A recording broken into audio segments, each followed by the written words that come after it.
Hello, everyone. For those of you who have already joined us, welcome to the Advocacy Training webinar that's going to be focusing on the conduct of elections and legislation we're looking at over the coming session. So we're going to give folks a couple more minutes to jump on, and then we will get started. For those of you who have joined us, if you have questions at any point during this webinar, you can go ahead and type them into the questions field in the little dialog box on the upper right-hand corner of your screen, and we will get to as many of those as we can at the end of the presentation.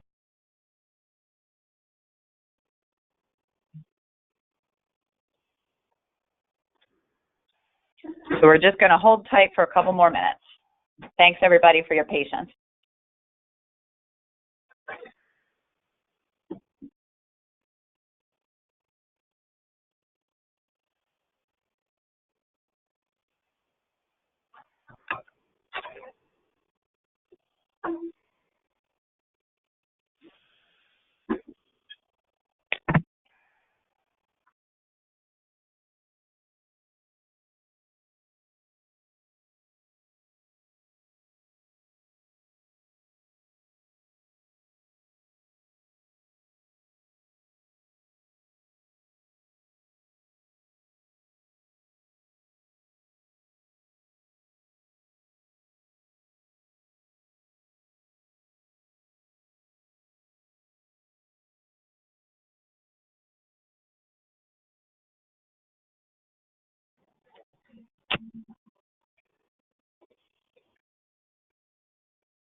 All right, it looks like we've had a couple more people join.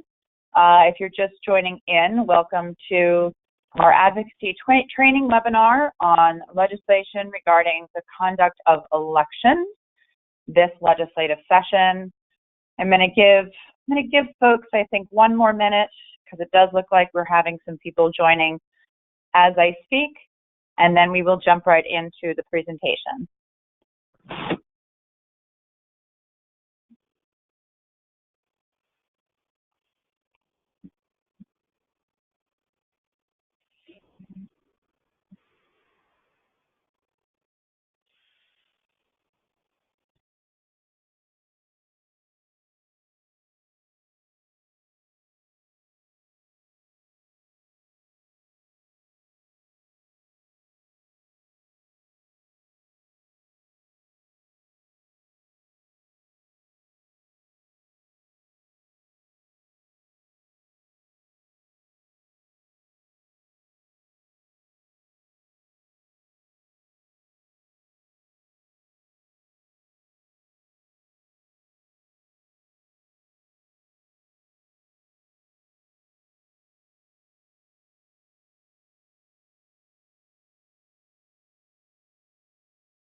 All right, I think we're going to get started.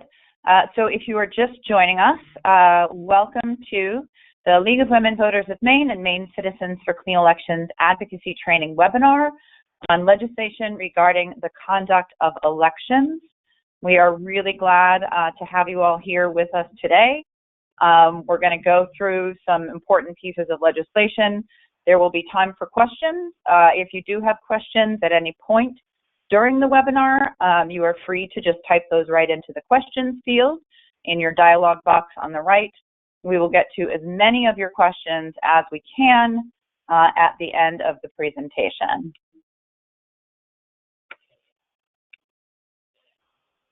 All right, so our agenda for this afternoon's presentation is going to be discussing the following 4 pieces of legislation: ranked choice voting constitutional amendments, national popular vote, presidential primaries versus caucuses, and semi-open primaries. So we're just going to introduce ourselves so you know who is speaking. My name is Sarah Rawlings. I am the Advocacy and Organizing Director for the League of Women Voters of Maine and Maine Citizens for Clean Elections. And hello, this is John Brodegam. I am Legal Counsel and Senior Policy Advisor for the League of Women Voters and Maine Citizens for Clean Elections.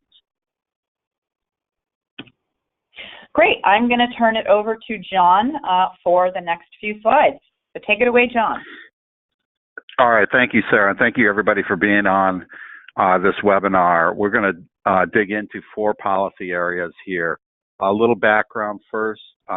We do have a robust agenda at the League this legislative session, including these 4 policy areas. All of these policy areas relate to the democratic process and elections in one way, shape, or form. We feel that democracy issues are at the forefront nationally and here in Maine. And it seems as though there's a lot of attention even as the 2020 presidential election and other elections are already starting to be underway with some of the early campaigning.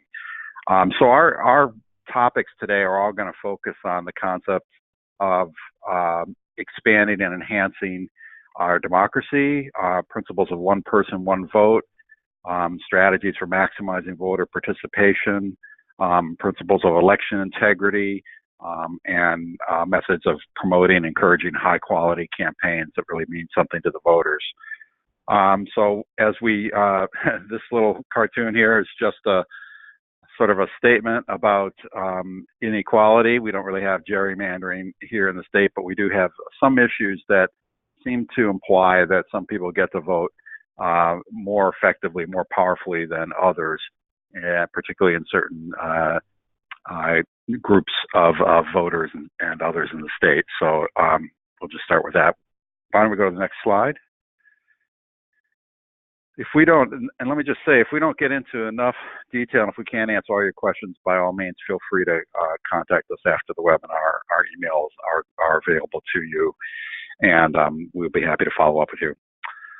So the first issue is ranked choice voting, and we've had a campaign going on ranked choice voting for a couple of years now, and what it has come to is legislation to create a constitutional amendment that would allow the expansion of ranked choice voting. As a refresher, many of you probably remember all of the legal proceedings in 2017 relating to ranked choice voting, the implementation of ranked choice voting, and its constitutionality. And at the end of the day, the state Supreme Court threw doubt on the constitutionality of part of the ranked choice voting law that applies to the general election for the governor and for the legislature. So after that, it became quite clear to advocates that we needed a constitutional amendment to resolve those questions once and for all. How does a constitutional amendment happen? A constitutional amendment is not uncommon. There have been over 150 in the history of Maine, but it is a higher bar than any other piece of legislation.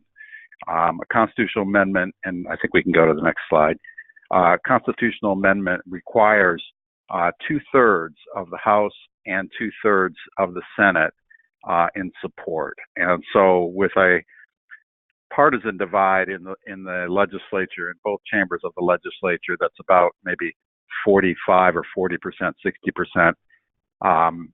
If an issue is a partisan issue, then it usually would fail to get that 2/3. So it is a steep hill to climb and a difficult barrier, but we think with an issue like ranked choice voting, the amount of discussion that's had in the state in the last couple of years and the manifest public support for it, we think this is definitely a push worth working on. So if both chambers of the legislature vote for ranked choice voting constitutional amendment that would allow the use of ranked choice voting for gubernatorial general elections, which is the main missing piece we have in addition to legislative general elections, then it would be sent out to the voters, and the voters would have to vote at the next statewide election. And if a majority of the voters support the constitutional amendment, then it becomes part of the Constitution. So we are very confident, since ranked choice voting has twice been supported by the voters by solid margins. We're very confident in that last part. It's the 2/3 in both chambers that is the challenge, and it is what we're working on strategically, tactically now in the State House.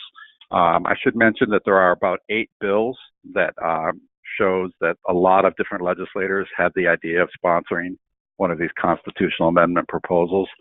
They have slight differences between them, and we feel that it's likely when they get referred to the Legal and Veterans Affairs Committee that those differences will be ironed out, and that the committee will come in line behind a consensus bill that would address the legal challenge that the state Supreme Court identified, and move this out of the committee and to both chambers for that 2/3 vote. Now, just to clarify for those who may not have followed so closely, the reason that this is a constitutional problem is that the Maine state constitution for over 100 years has specified that the governor is elected by a plurality of the vote. And it's that word plurality that the Supreme Court stumbled on in 2017, where they found that a ranked choice voting system does not comport with the plurality standard in the Constitution. So a constitutional amendment would either replace that plurality standard with a different standard, or it would say a plurality or a majority standard, or it would simply be silent about the exact standard and defer to the legislature and allow the legislature to determine how this is going to be applied in the future. Okay, I guess we'll go to the next slide.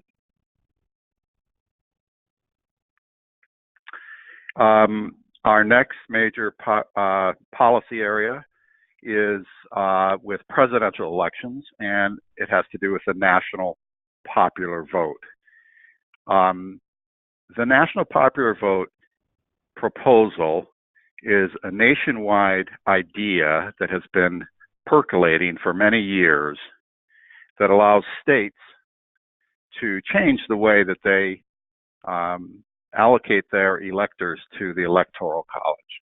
Now, you probably remember from back in your civics class that the winner of the popular vote is a nice prize to have, like this little cartoon suggests, but it does not determine who becomes president. The president is chosen through the Electoral College system. It's a system of 435 delegates from each of the states who come together and actually vote to choose the president, and in doing so, they follow the instructions that are given to them by their state laws and rules from the state that they come from. The result of this is that we've had 2 elections in the last couple of decades where the president was not the person who won the most popular vote, where a person won the most popular vote was not chosen as president, and the Electoral College went to the other candidate, the other major party candidate. So in order to address this, it would be possible to change the United States Constitution, to amend it to remove the Electoral College system and simply put in a popular vote provision in the United States Constitution. But it may not be necessary to do that, and that is to undertake. It would take many years, and its outcome would be uncertain. So there's another strategy for addressing that lack of a popular vote mandate in our presidential election systems, and that is for states to join together and to link arms and agree with each other that they will give all of their electors for their states to the candidate that wins the popular vote nationwide. As it is now, most states give their electors to the candidate who wins the popular vote within their state, and it's a winner-take-all system, except for Maine. I'll explain Maine in a second, but 48 of the 50 states have a system where the winner of the popular vote within that state gets all of the electors of that state.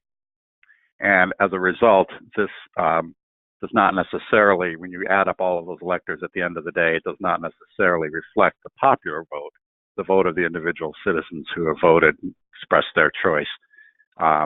And we can have that minority president phenomenon happening. So the National Popular Vote Compact is an agreement among states that they will essentially honor the national will of the voters rather than the will of the voters within their states. And this is a fairly simple change. It does not require amending the U.S. Constitution. It does not require amending the state constitution. It does not require amending federal law. It really is just up to each state to decide how they allocate their electors. And if the states reach an agreement like the National Popular Vote Compact, they can essentially create a popular vote system for the entire country. Now, the compact that is under consideration around the country has a provision that it does not actually come into effect until enough states have agreed to the compact to constitute a majority of the Electoral College, which is 270 votes.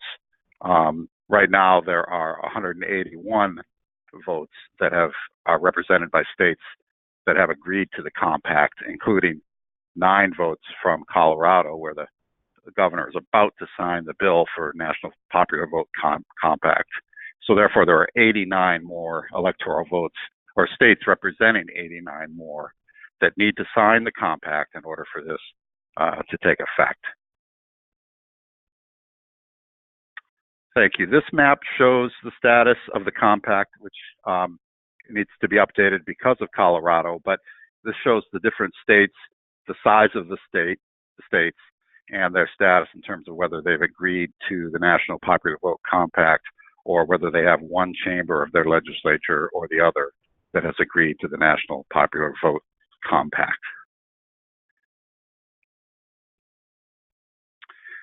Okay. Why is this a priority?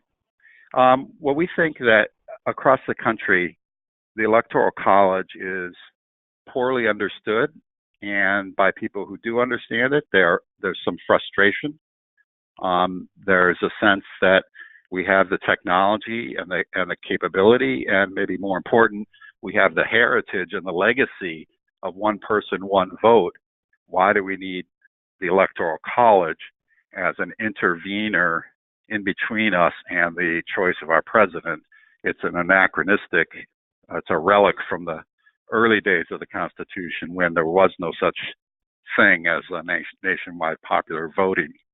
And it's just proved to be too much work and difficulty to get rid of it. And there are some who have subscribed to myths about advantages or disadvantages that it might create for small states, for example. So there's a lot of attachment to the Electoral College system as it is, and the National Popular Vote Compact will not get rid of the Electoral College at all. The Electoral College will continue to be the source of the choice of the President of the United States. It simply would change the way delegates or electors are sent to the Electoral College from the states. Okay, so I think that's it on National Popular Vote. And I believe Sarah is taking the next section. Yes, so we're going to jump right into presidential primaries versus caucuses, which is another issue that has been on folks' minds mostly since 2016. Most of you here, I assume, voted in your party's caucus in 2016. And some of you may have had a good experience, some of you may have had not so good an experience. Living here in Portland and having participated in and volunteered at the Portland caucus in 2016, I can tell you, as I'm sure you've probably heard, it was a bit chaotic, to say the least. the turnout was much higher than anticipated. There were many more new voters, folks who needed to register to vote, than anticipated. And there were a number of logistical issues that caused quite a few problems, and in fact, unfortunately ended up disenfranchising some folks who really wanted to cast their ballots, and for one reason or another were not able to do so. So as you all know, right now Maine does use a system of party caucuses for choosing our presidential nominees. And this is a system that we've been using for the last several presidential election cycles, and 1996 and 2000 were the two most recent years where we actually did hold primaries, but then returned to the caucus system for the 2004 presidential election. So the League of Women Voters of Maine has taken a position in favor of returning to primary elections in order to maximize participation by voters. Again, this is really about being as inclusive as possible and having the lowest barriers to entry to the electoral process as possible. We want as many people who are eligible to vote to be able to cast their ballot and to do so with as little difficulty as possible. So why do we support primaries over caucuses? Well, obviously I mentioned increased participation. Caucuses are really important to some folks who are deeply involved in their party and in their party's politics, but they really are inconvenient for a lot of voters. You know, in each of the last several presidential elections, Mainers have endured very long lines, in some cases long drives, and often really chaotic situations in order to participate. And unfortunately, as a result of some of those barriers and those hurdles, folks chose not to participate at all. Caucuses are run by the parties. Primary elections are run by the state. So with caucuses, there's a real sort of mishmash of how these are done, and they're done differently by the different parties. The Democratic Party uses a municipal caucus where each town gets together by party and votes for their selection. The Republican Party does regional caucuses, which meant that in some cases, particularly in northern and rural Maine, people had to drive several hours just to get to their caucus location. The League believes that Maine voters will be better served by voting in an actual election, which provides a more orderly and inclusive process for voting. And what I mean by actual election is going to your polling place, not one central location, but your actual polling place, filling out a ballot just as you would in a normal primary election, casting that ballot, and then, then you're on your way. So we do believe that primaries encourage broader participation and greater turnout. And some of you may recall that there was actually a bill passed by the legislature in 2016, almost immediately following that caucus, to try to switch Maine back to a presidential primary system. That bill did receive bipartisan support, and it did pass through both chambers of the legislature, but unfortunately money was not appropriated to fund that new system, and so ultimately the bill died, which is why it's being resurrected right now. So primary elections are run and paid for by the state, while caucuses are run and paid for by the parties. Now, for folks who really do love caucuses, and I know I'm one of these sort of wonky folks who really likes that whole process, no need to worry. We will still be holding biennial caucuses here in Maine. The parties will, for selection of delegates to party committees and to conventions. But again, as opposed to caucuses, primary elections would take place at their regular polling places and during regular voting hours. Also significant is that in the primary election, the state reports numbers of voters casting a ballot for each party and candidate. Conversely, in caucuses, there is actually no requirement for the parties to report results to the state or to the public, which means that we don't actually know who voted in a caucus. We have a good idea but we don't actually know those official numbers. Basically, we have what the parties report back to us. The primary process is really familiar to voters. We have primaries in June as we're deciding on nominees for state offices and for federal offices for Congress and Senate. Many of us probably voted in our primary in June before the general election in November. So again, it's a process that's familiar to people and easy to understand. And then one of the most important pieces of information here is that when Maine did have presidential primaries in 1996 and in 2000, the turnout was 2 to 5 times higher than in years in which we have used presidential caucuses. So that is a really significant jump in participation, and we really do believe that it is down to the fact that it's just a lot easier for folks to vote in primaries than in caucuses. Again, for any of you who are in Portland and may have attended the caucus in 2016, you probably waited in line for quite some time. You got in, and we were expecting the caucus to start at around 3 o'clock in the afternoon. There was going to be time for candidates to speak. There was going to be time for attendees to confer with each other, to talk about the different candidates and their advantages and disadvantages. Unfortunately, given the high number of new voters and folks registering to vote, the caucus itself, so the part where the voting actually happens, didn't start until 5, and it didn't end until 7:30. So for some folks, they may have been there for 4, 5, 6 hours. And, for some people, that's only a minor hardship, but for folks who have children and need childcare, or maybe disabled and can't stand in line for 2 hours, it really is a problem, and it really is a barrier, and it's something that we think returning to primaries will solve. There are a couple of hurdles that we have to address when talking about returning to presidential primaries, and most of those hurdles have to do with cost. So the Maine Constitution right now protects municipalities from new laws that would force them to incur new costs.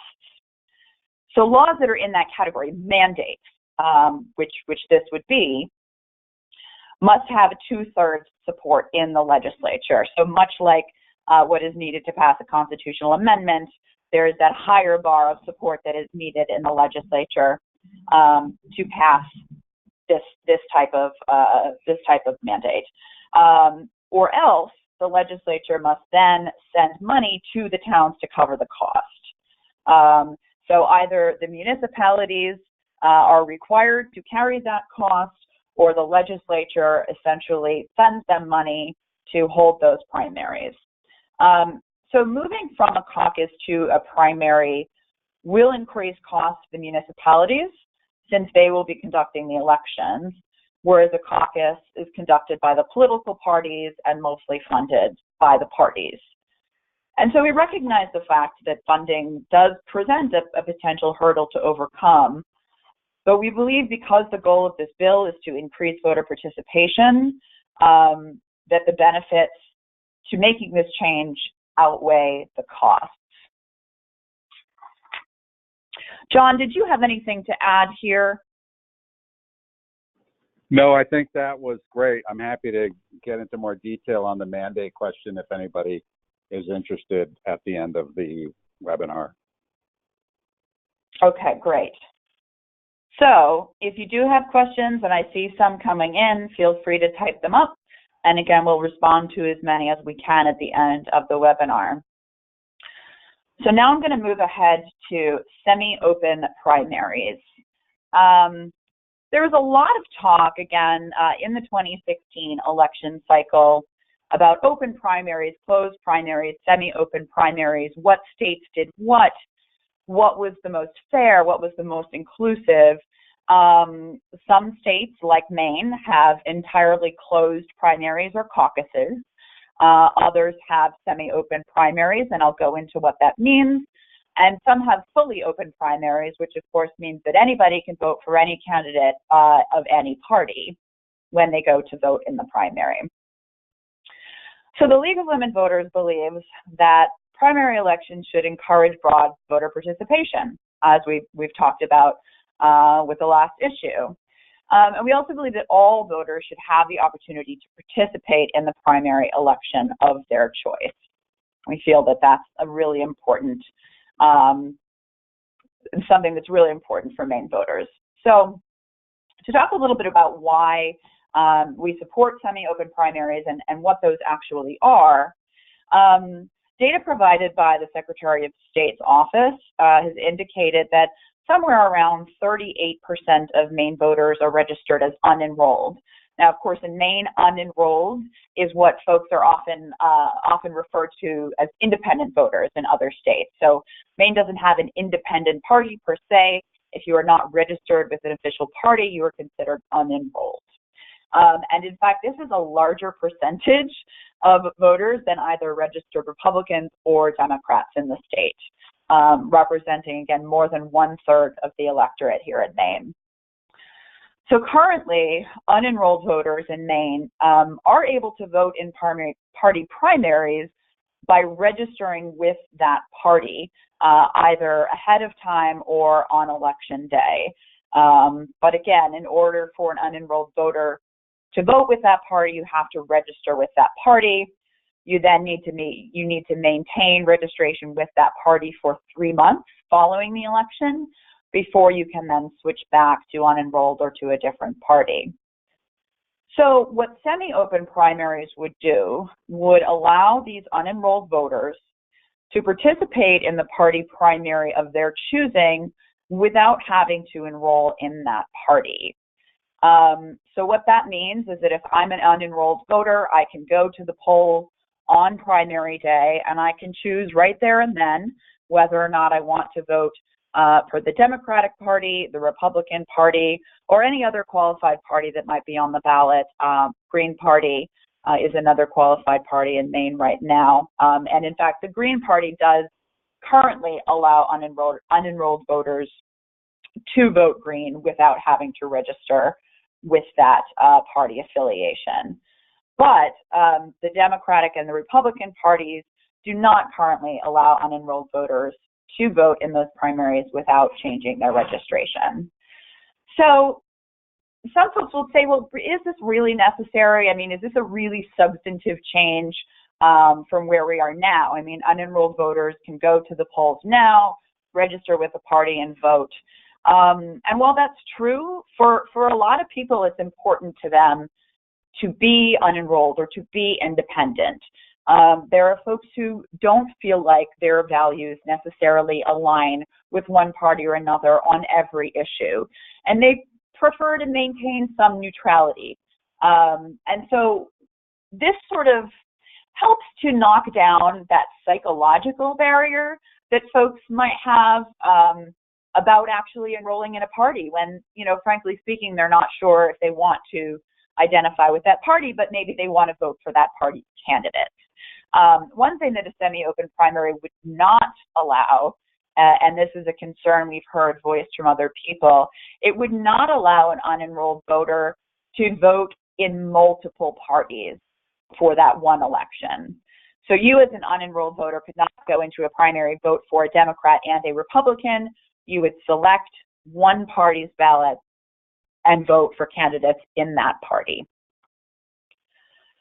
So eliminating this registration requirement, again, it reduces that sort of psychological turmoil that some folks might go through over registering with a party, and it also cuts down on paperwork that needs to be done for re-registering or changing registration, paperwork that's required of voters and local election officials.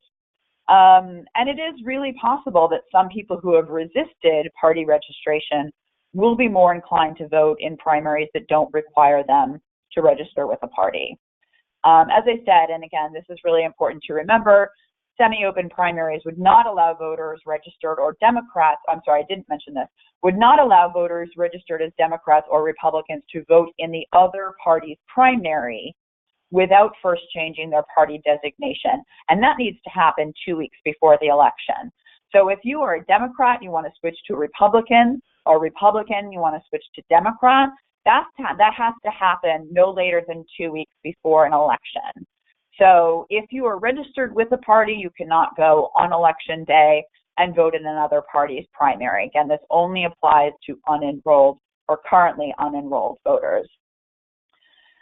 And the League of Women Voters of Maine really gives its highest priority to policy principles that we believe protect and expand voter participation and turnout in all elections, including in candidate selection systems.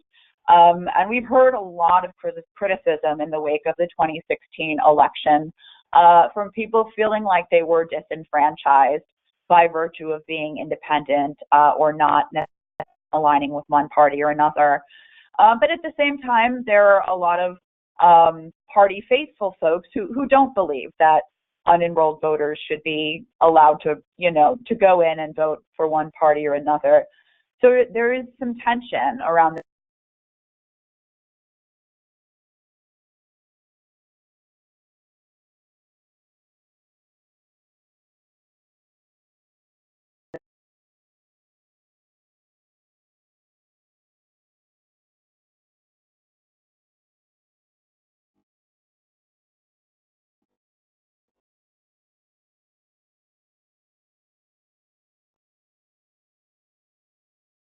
Of semi-open primaries as a way of increasing voter turnout and giving folks who have maybe felt historically like they've been marginalized or sort of pushed out of that primary process by allowing them the opportunity to vote in party primaries.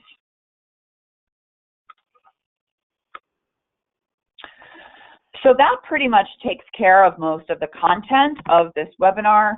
We realize that we've gone over a lot of material, some of which is kind of wonky, and we do welcome questions, follow-up. You'll see this is my email here on the screen, sarah@mainecleanelections.org.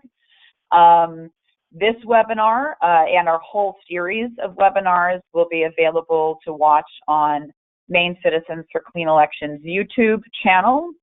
And those folks who are participating here tonight will receive an email tomorrow with more information as well as an extended version of this slideshow that will include some of what we've talked about that is not actually on the slides at the moment.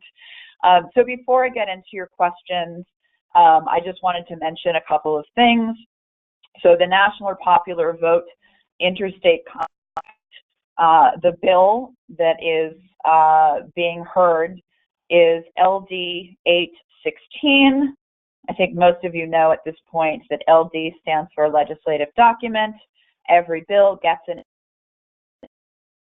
and that hearing for the National Popular Vote Interstate Compact is happening this Friday, March 1st at 9 a.m. in the Veterans and Legal Affairs Committee room at the State House, which is room 437. We are really looking forward to a strong turnout for this hearing. This is going to be a contentious issue. We want to show the committee that the public is behind it, and that we do, in fact, believe that the national popular vote is a more democratic way of electing our president. So if you are able to make it to Augusta this Friday at 9 a.m. to testify in person, or even just to sit there and show some moral support, we would love to have you. If you can't make it to Augusta in person, you can still submit written testimony via email, which is also very important and very powerful. Any testimony that's given, whether it's given in person or submitted in writing, does go into the public record, is available to be viewed and to be read, and again, is very important in influencing legislators as they're making their decisions. We have all sorts of resources we can provide for you if you're interested in testifying in person or in writing testimony. So, you know, if it's something you've never done before, there's no need to be nervous. We can provide you with all the tools that you're going to need. Make sure you know how to address the committee and all of those logistical pieces. But again, I just want to stress that this is one of our very highest priority bills, and we would love to get as many folks into that committee room on Friday as possible. And I also want to mention as well the League of Women Voters of Maine's Advocacy Committee, which is made up of a group of volunteers as well as staff that work in all of our priority areas, advancing legislation that is important to us and supporting, or in some cases opposing, legislation. And if you're interested in being more involved in our advocacy work, either through joining this committee or through testifying, please do reach out to me. We can get you connected with resources. We can get you into the advocacy committee or perhaps one of our subcommittees if that's something that you're interested in. So just a couple pieces of information to be aware of. And now I'm going to move on to questions. So John, I'm going to let you take this one. This question from Becky is about the increase in cost. I believe, if I'm understanding the question correctly, the increase in cost for switching from caucuses to primaries. Becky's question did not specifically reference caucuses and primaries, but I'm assuming that this is what she's talking about. So John, this might be a good time to just Sure. talk a little bit about that municipal mandate. Sure. The way that we do the presidential nominations currently with the caucuses, the only real cost to the municipality is that they have to send one voter registration person to the caucus to help with voter registration. And the rest of it, the organizing of it, the creating ballots, the collecting ballots, the counting ballots, the program for the caucus, the space for the caucus, all of that is covered by the political parties. So the cost on the municipality is minimal. If it were to shift to a regular election, as we just had in November and as we often have in June, if it were to shift to that kind of an election, then the whole mechanism of the municipality for setting up a polling place, creating the official ballot, having a mechanism for tabulating the ballots, the ballot security, all of the staff around that process to maintain the integrity of the process, all of that expense would be a new expense for the town since we don't currently have an election in March that we could piggyback on top of. So that new expense is really the concern around that municipal mandate, that the municipalities will not be happy about having to pay for all of that extra cost around those elections that they haven't previously been paying for, or at least they haven't for a while. Thanks, John. We also got two questions that I'm hoping you can answer about why the state decided to change back to caucuses after the primaries of 1996 and 2000. I do not have a good answer to that. I don't know whether the cost of the primaries was a factor. One consideration in this whole area of law and policy is that the federal election system needs to be a consideration of the states. There are rules of the political parties about when states have their nomination caucus or primary, and the states are penalized by the political parties if they don't comply with those rules.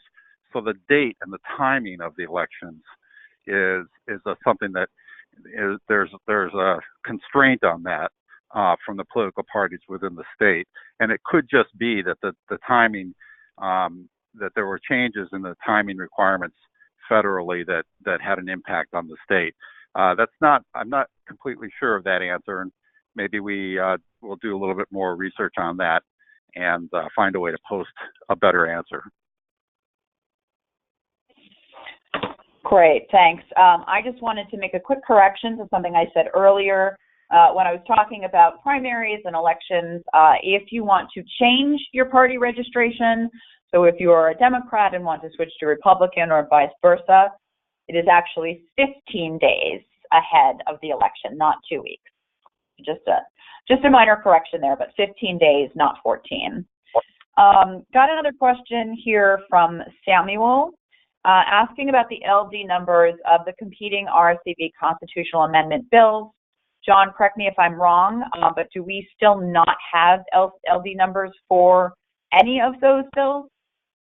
Yeah, we have LD numbers for that. There are 8 of them, and I don't have the list of 8 of them in front of me, but I'd be happy to provide them by email if you send the message to the address at the end of the webinar, and also I'll provide you with a link where you can pull up these kinds of documents independently if you care to.